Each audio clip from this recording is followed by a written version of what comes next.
Svet Pandore je resnično veliko več kot samo filmsko prizorišče. Poglejmo si celotno zgodbo. Od tistega prvega, uničujočega stika pa vse do neverjetnega sožitja, ki je sledilo kasneje. No, pa začnimo pri izvoru vsega. Piše se leta 2154 in situacija na Zemlji je, milo rečeno, katastrofalna. Vsi naravni viri so praktično izčrpani, človeštvo je svoj lastni planet pripeljalo na rob propada in zdaj, seveda, obupano pogleduje proti zvezdam. Išče rešitev. In ta rešitev ima ime unobtanium. To je cena za en sam kilogram tega minerala. Superprovodnik, ki bi lahko v trenutku rešil celotno energetsko krizo na Zemlji. Neverjetno, kaj ne? To vprašanje je pravzaprav gonilna sila ene največjih in najdražjih operacij v zgodovini človeštva. In ravno to nas pripelje do prvega poglavja te neverjetne sage. Zgodba se seveda odvija na Pandori. To ni planet, ampak luna, ki kroži okoli plinskega velikana v sistemu Alfa Centauri. In da si lažje predstavljamo razdaljo, potovanje Zemlje tja traja celih 6 let. Pandora je svet skrajnosti. Po eni strani čudovita, bujna, po drugi pa smrtonosna za nezaščitene ljudi.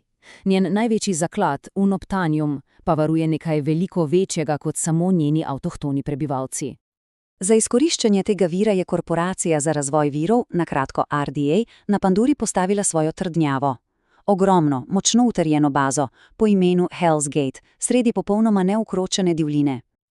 RTDA je s seboj prinesla res neustavljivo silo, nekakšen mehurček zemeljske vojaško-industrijske moči. Čisto vsak kos njihove tehnologije, od ogromnih oklepnih oblek do bojnih ladij, je bil zasnovan z enim samim ciljem – popolna prevlada nad okoljem Pandore. In da ne bi bilo nobenega dvoma o resnosti misije, je poskrbel vodja varnosti, polkovnik Quaritch.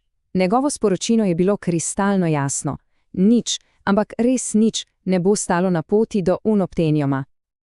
Ampak RDA je usodno podcenjevala svoje novo okolje. Res usodno. Mislili so, da prihajajo na planet, ki je pač zbirka rastlin in živali. Kako so se zmotili. To je Eva. Najlažje si jo predstavljamo kot nekakšen biološki internet. Planetarno omrežje, kjer je dobesedno vsaka rastlina in vsaka žival terminal, ki je sposoben komunicirati in, kar je ključno, usklajeno delovati. In tukaj res sijajno vidimo osrednji konflikt. Človeška izdelana tehnologija proti pandorni, popolnoma razviti biologiji. Za vsak stroj, ki ga je RDA pripeljala, je imela Pandora živega, dihajočega dvojnika. Zgodba se seveda tu ne konča. Uničenje domačega drevesa leta 2154 ni bil konec vojne. Sploh ne. To je bila le tista prva iskra, ki je zanetila veliko večji spopad. Spopad se je razvil v dolgoletno izčrpavajočo gverilsko vojno. Obe strani sta nenehno razvijali nove tehnologije in taktike v res obupanem boju za nadzor nad luno. Pomembno je razumeti, da se ta vojna ni vodila samo z orožjem, vodila se je tudi z znanostjo in ideologijo. Obe strani sta doživele neverjetne preboje in se soočili z izdajami, ki so popolnoma spremenile potek spopada. In potem, po padcu druge človeške baze, se je spopad prelevil v nekaj povsem drugega.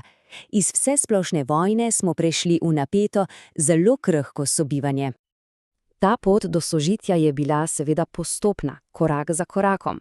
Vse se je začelo s krhkim mirom, ki je sploh omogočil izmenjavo tehnologije za omejen dostop do virov in sčasoma pripeljal do res izjemnega zlitja dveh svetov.